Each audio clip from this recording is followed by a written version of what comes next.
శ్రీ గురుభ్యో నమః. మకర రాశి శనికుజుల సందర్భంగా, శనికుజుల కలయిక సందర్భంగా మకర రాశి జాతకులు ఎలాంటి జాగ్రత్తలు తీసుకోవాలి? హడావుడిగా శనికుజుల సంఘర్షణగానే అర్థం కాకపోవచ్చు కనుక ఈ వీడియోలకు ముందుగా 39 రోజుల పాటు ఏం జరగనుంది అనేటువంటి అర్ధగంట సేపు చెప్పినటువంటి ఈ థంబ్నెయిల్తో ఉంటుంది.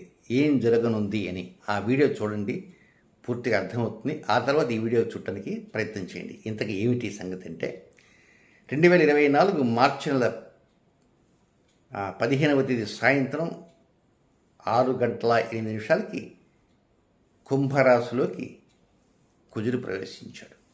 ఇంతకీ కుంభరాశి ఎక్కడుంది? మీకు 2వ స్థానమే కుంభరాశి. 2వ స్థానం అంటే ఏమంటారు? ధనస్థానం, కుటుంబ స్థానం, వాక్స్థానం, నేత్రస్థానం. ఆ స్థాన అధిపతి శని. ఆ శని అక్కడే ఉన్నాడు. ఆ స్థానంలోకి కుజుడు ప్రవేశించాడు. కుజుడు ఎవరు? శనికి బద్ధ శత్రువు.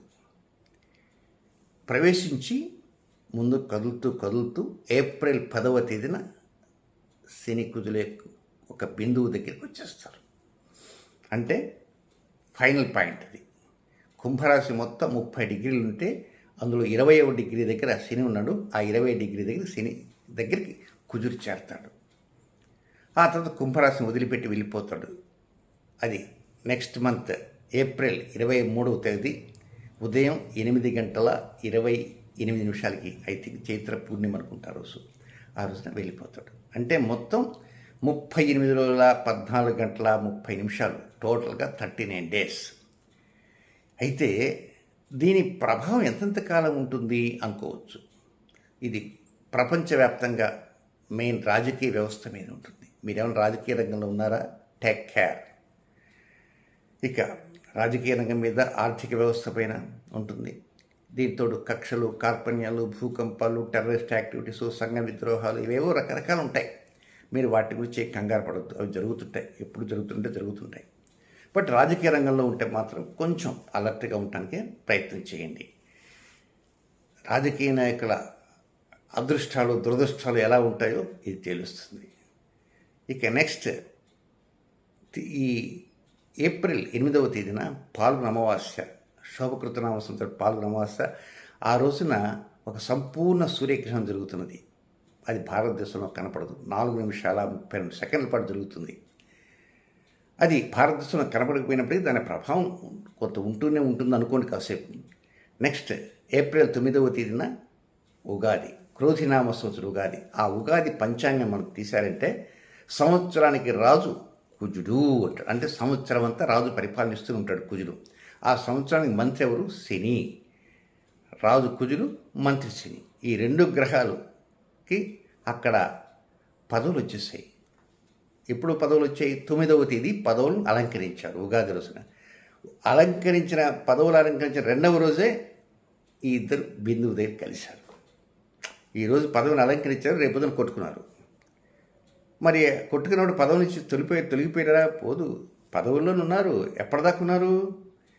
2025వ సంవత్సరం మార్చి 29వ తేదీ వరకు. ఈ ఉగాది వెళ్ళి కొత్త ఉగాది వచ్చేంత వరకు, నెక్స్ట్ ఉగాది విశ్వాస ఉగాది వచ్చేంత వరకు కుజుడు పదవిలో ఉంటాడు, శని పదవిలో ఉంటాడు. కనుక ఆ ఇద్దరికి పదవులు వచ్చాయి కనుక మనం కొంచెం జాగ్రత్తగా ఉండాలి. సో ఇందుకోసంగా ఈ జూన్ 30వ తేదీ వరకే కొన్ని జాగ్రత్తలు తీసుకుంటాం. అన్ని జాగ్రత్తలు ఈ కొద్ది వీడియోలు చెప్పినా కూడా మర్చిపోతారు. అందుచేత ఏంటంటే ముఖ్యమైనటువంటి జాగ్రత్త చెప్తాను. ఆ తర్వాత ప్రతి 10 రోజులకు చెప్పేటువంటి రాశి ఫలితాలలో మరికొన్ని హింట్స్ కూడా ఇస్తుంటాను. ఆ హింట్ చెప్పబోయే ముందా శని కుజుల సంఘర్ష నిమిత్తమే చెప్పేటువంటి హింట్ అని చెప్పేస్తే కొంచెం జాగ్రత్తగా ఉంటుంది. ఆ 10 రోజులు ఆ హింట్ పట్టుకుంటారు. ఇంతకీ ఈ జూన్ 30వ తేదీ వరకు ఏమి చేయాలి అంటే, ఈ జూన్ 30వ తేదీ వరకు మంగళవారాలు వస్తాయి. నెలకి 4-5 మంగళవారాలు వస్తాయి. జూన్ 30వ తేదీ వరకు ఇన్ని మంగళవారాలు వస్తే అన్ని మంగళవారాలు అబద్ధాలు చెప్పవద్దు. అది కొండ గుర్తు. మంగళవారం ఎప్పుడండి? రాహుకాలం అనుకోవచ్చు. కాదు, మంగళవారం నిద్ర లేచిన నుంచి సూర్యోదయం నుంచి 2వ రోజు సూర్యోదయం దాకా, అంటే బుధవారం సూర్యోదయం దాకా. మంగళవారం ఉదయం సూర్యుడు ఉదయించినప్పటి నుంచి బుధవారం సూర్యోదయం దాకా అబద్ధాలు చెప్పవద్దు. అబద్ధం చెప్పారంటే మాత్రం అది ఫైనల్. దానివల్ల ప్రభావం అంటూ ఎక్కువ ఉంటుంది. కనుక సత్యానికి ప్రాధాన్యత ఇవ్వండి.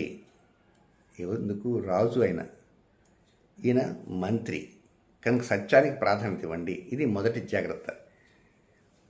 కేవలం మంగళవారాలే, మిగతా రోజులు కాదు. కానీ జాగ్రత్తగా ఉండాలంటే ఇట్లా ఫోన్ మాట్లాడితే బావగారు ఎక్కడున్నారంటే ఏదో ఒక చోట ఉండబోయి ఇంకో చోట ఉండాలని చెప్పేస్తారు.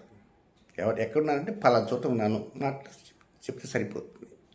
అంతే తప్ప ఇది ఎవరు చూడవచ్చారు, నేను అబద్ధం చెప్పాను ఎవరు చూస్తారు అని మాత్రం అనుకోవద్దు. చూసేవాళ్ళు ఉంటారు, పై వాళ్ళు చూస్తుంటారు. ఇక నెక్స్ట్ రెండవ జాగ్రత్త ఏంటంటే జూన్ 30వ తేదీ లోపల వచ్చేటువంటి నవమి తిథి అంటే శుక్లనవమి వస్తుంది, బహుళనవమి వస్తుంది, చైత్రమాసం వస్తుంది, వైశాఖ మాసం వస్తుంది. శ్రీరామనవమి తిథి ఆ రోజున, శ్రీరామనవమి రోజున నేను హింట్స్ మళ్ళీ ఇస్తాను. ఎప్పటి నుంచి ఎప్పటిదాకా అని కూడా చెప్తూ ఉంటాను. శుక్లనవమి ఎప్పటి నుంచి ఎప్పటిదాకా ఉంది, బహుళనవమి ఎప్పటి నుంచి ఎప్పటిదాకా ఉంది, అలాగే వైశాఖ మాసంలో ఆయా తిథులు జరిగే సమయంలో కూడా జాగ్రత్తలు తీసుకోండి. ఏం జాగ్రత్తలు? అబద్ధాలు చెప్పకుండా ఉండాలి. ఆ రోజుల్లో కొంతమంది కోర్టు వాయిదాలు ఉంటాయి. కొంతమంది కోర్టు వాయిదాల్లో రకరకాల చెప్పవలసిన పరిస్థితి కూడా ఏర్పడుతుంది అంటుంటారు. నాకు పూర్తిగా తెలియదు. కనుక అలాంటి సమయాల్లో ఆ వాయిదాలు లేకుండా చూసుకోవడానికి ప్రయత్నం చేయండి ఇప్పటి నుంచి. సో తర్వాత చెప్పొచ్చేది ఏంటంటే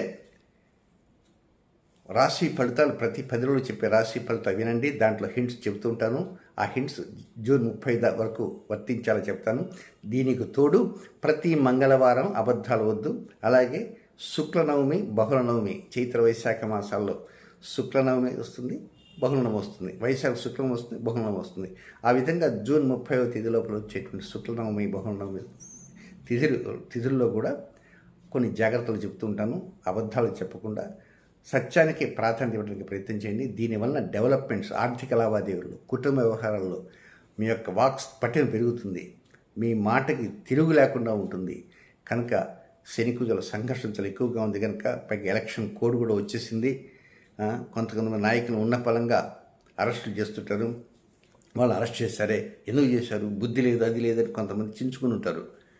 కనుక వారి ఏదో అక్కడ ఎక్కడో ఉంటుంది.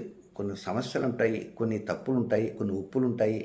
కొంతమంది రాజకీయంగా కూడా చేస్తుంటారు. కనుక ఏదైనా సరే న్యాయస్థానాలు ఉంటాయి. ఆ న్యాయస్థానంలో వాళ్ళు చూసి ఏదైనా నిజంగా తప్పు చేసి కనుక ఉంటే శిక్షిస్తారు. కనుక ఆ పార్టీ వారిని ఇలా చేశారని, ఈ పార్టీ వారు ఇలా చేశారని అనుకోవటం వద్దు. కనుక వీలైనంత వరకు కామ్గా ఉంటాం. ఎందుకంటే వాక్స్థానంలో జరుగుతున్నది. కనుక మీరు మాట్లాడే ప్రతి మాట కూడా చాలా జాగ్రత్తగా మాట్లాడాలి. మీరు మాట్లాడే ప్రతి మాట అంటే వాక్స్థానం, ధనస్థానం, కుటుంబ స్థానం, నేత్రస్థానం. కనుక ఏదైనా చిన్నపాటి లోపం కనుక ఈ లోపల కంటికి వచ్చినా కూడా వెంటనే వైద్యుల దగ్గరికి వెళ్ళి చూపించుకోవడానికి ప్రయత్నం చేయండి. రాశి ఫలితాల వీడియోలు ఎర్లీగానే ఇస్తుంటాను. కనుక ఆ రాశి ఫలితాల వీడియోలు కూడా చూస్తుంటే దాంట్లో శనికుజల సంఘర్షణకి అప్పుడప్పుడు చిన్న చిన్న హింట్స్ ఇస్తున్నాను. ఆ హింట్స్ కూడా చూడటానికి ప్రయత్నం చేయండి. శుభం.